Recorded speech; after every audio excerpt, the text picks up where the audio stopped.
Ninth class अभी तक हमने चैप्टर नंबर 10 के हम सेकंड पार्ट पर थे, फ्लोटेशन, और हमने इसका एक बड़ा पोर्शन कर लिया था। हमने ग्रेविटेशन की बात कर ली थी, अभी हमने फ्लोटेशन की बात की थी लास्ट वीडियो में। तो फ्लोटेशन के अंदर जो हमने सीखा था वो था, एक सबसे पहले हमने सीखा था थ्रस्ट। थ्रस्ट क्या होता था? Perpendicular force. ठीक है, सबसे पहले हमने सीखा था इसमें थ्रस्ट। तो थ्रस्ट को हम क्या बोलते थे? परपेंडिकुलर फोर्स, और इसकी यूनिट होती थी न्यूटन।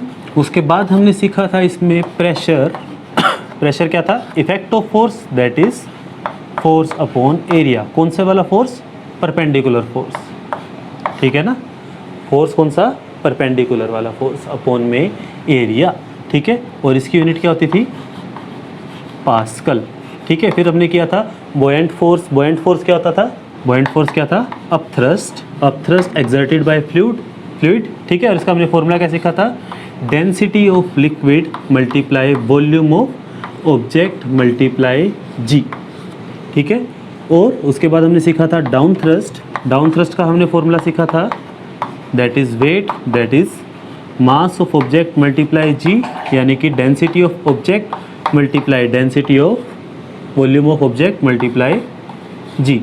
ठीक है, अच्छा जी। बॉयंट फोर्स है तो इसकी यूनिट भी न्यूटन होगी। डाउन थ्रस्ट है, थ्रस्ट का मतलब फोर्स है तो इसकी यूनिट भी न्यूटन ही होगी। अच्छा जी, उसके बाद हमने किया था कि जब डाउन थ्रस्ट और अप थ्रस्ट इक्वल हो जाएं तो हो जाते हैं, तब क्या होता है? इक्विलिब्रियम पे आ जाता है। और उसी तरह से अगर डाउन थ्रस्ट ज़्यादा है और अप थ्रस्ट कम है तो सिंक करेगा, और डाउन थ्रस्ट अगर कम है, अप थ्रस्ट ज़्यादा है, इसका मतलब अप थ्रस्ट अपने आप को एडजस्ट कर रहा है तो यहाँ पर फ्लोट करता है। ठीक है, यहाँ पे कोई डाउट? ओके, तो ये सब वही है जो हमने पहले तक किया था।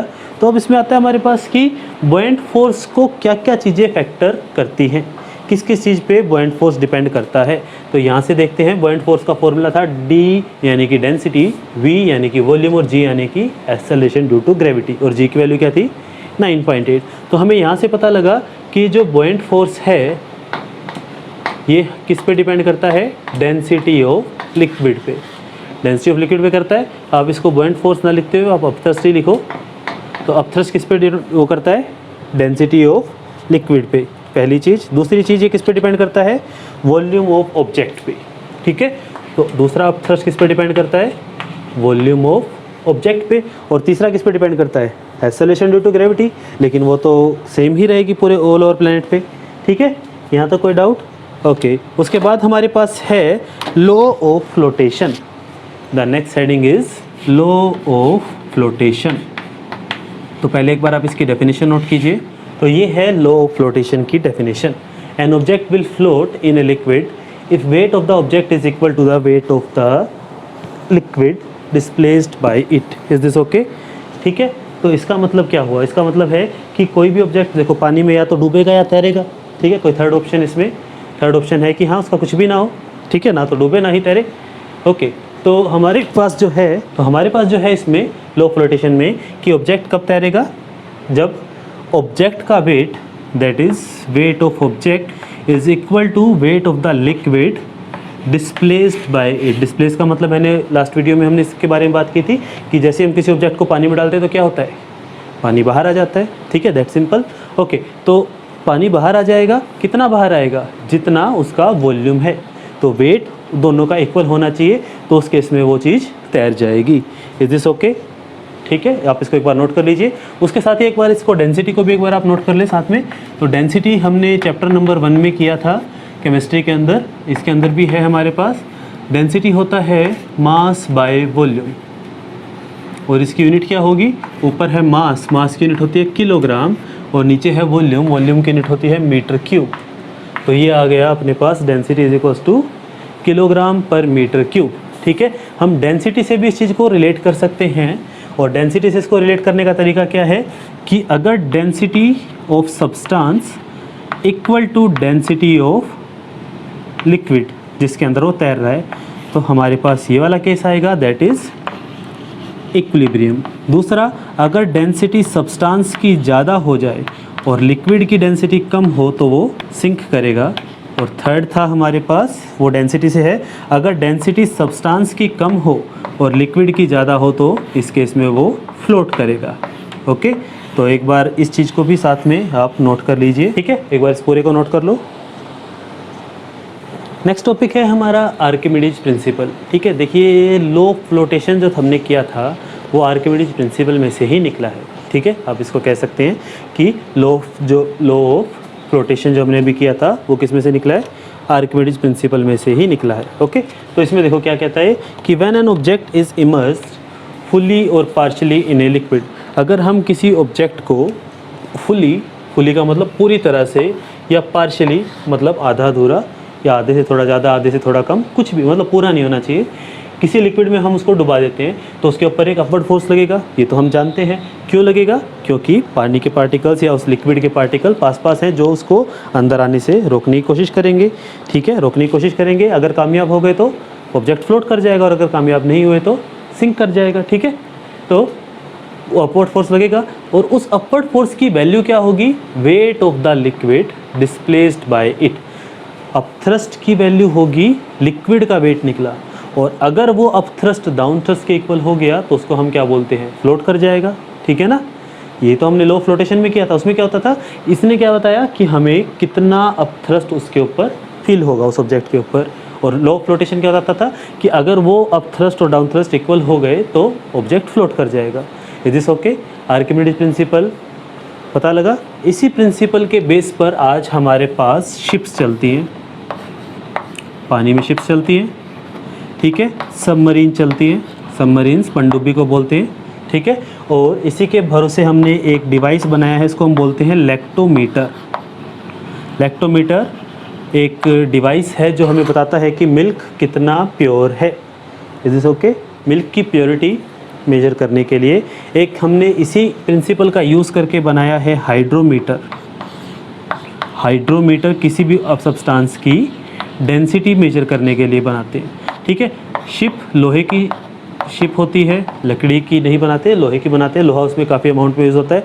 अब आप लोहे को सिंपल पानी पे रखोगे तो डूब जाएगा, लेकिन शिप जो लोहे की बनी हुई है उससे कितना ज़्यादा मास है, वो कैसे तैर जाती है।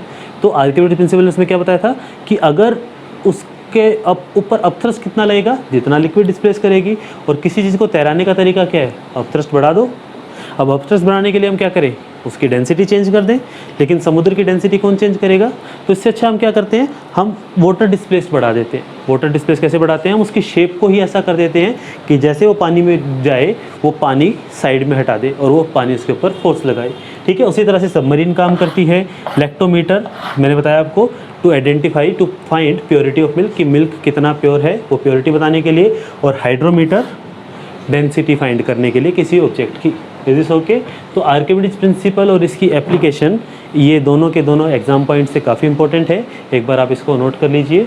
ये क्वेश्चन 2 मार्क्स में भी आ सकता है, 3 मार्क्स में भी आ सकता है, 1 मार्क्स में तो है ही, 1 मार्क में तो है ही। एक बार इसको नोट कर लो। ये इस चैप्टर का लास्ट टॉपिक है, रिलेटिव डेंसिटी, ठीक है। इसके साथ हमारा चैप्टर नंबर 10 कंप्लीट हो जाएगा। तो इसको देखिए, रिलेटिव डेंसिटी क्या है। रिलेटिव डेंसिटी, डेंसिटी तो हमें पता है, मास अपॉन वॉल्यूम। रिलेटिव का मतलब रिश्तेदार नहीं है यहाँ पे, उससे ही रिलेटेड है, ठीक है। तो रिलेटिव डेंसिटी का मतलब है, हम इसको डिनोट करेंगे आरडी से, किसी भी सब्सटेंस की डेंसिटी को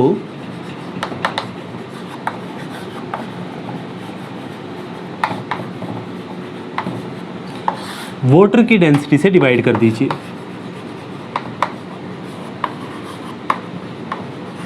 और वाटर की डेंसिटी भी हमें कौन सी लेनी है, 4 डिग्री सेल्सियस वाली, ठीक है। और इसकी वैल्यू हमें याद है, density of water at 4 degree होती है 1000 किलोग्राम पर मीटर क्यूब, या फिर 1 ग्राम पर सेंटीमीटर क्यूब, ठीक है। इसका मतलब क्या हुआ, किसी भी सब्सटेंस की रिलेटिव डेंसिटी क्या होगी, आप उसकी डेंसिटी को वाटर की डेंसिटी से डिवाइड कर दो एट 4 डिग्री, और इस वैल्यू को हमें याद रखना है, ठीक है। एग्जांपल के तौर पर अगर मैं कहता हूँ कि relative density of silver is 108, तो इसका मतलब क्या हुआ, 108 is equals to density of silver, silver का सिंबल है जी, upon density of water 1000 cross multiply करोगे तो सिल्वर की डेंसिटी कितनी है 108,000 किलोग्राम पर मीटर क्यूब। ठीक है, ये होती है हमारे पास रिलेटिव डेंसिटी। रिलेटिव डेंसिटी का फ़ायदा क्या है, ये हमें सीधा बताता है कि वाटर के कंपेयर में उसकी डेंसिटी क्या है, पहली बात। दूसरी बात, ऊपर भी डेंसिटी नीचे भी डेंसिटी, तो इसकी यूनिट नहीं होती, it has no unit, it has no unit. कई बार बच्चे क्या करते हैं, डेंसिटी सुनते ही किलोग्राम पर मीटर क्यूब कर देते हैं, लेकिन आपको इस गलती से बचना है। ओके, तो रिलेटिव डेंसिटी का मतलब डेंसिटी ऑफ सब्सटेंस अब divided by density of liquid at 4 degree Celsius. Okay, तो ये था आपका इस चैप्टर का लास्ट टॉपिक। नेक्स्ट वीडियो के अंदर हम इसके न्यूमेरिकल्स को डिस्कस करते हैं कि इसके क्वेश्चंस हम किस टाइप से करेंगे। Okay, thank you.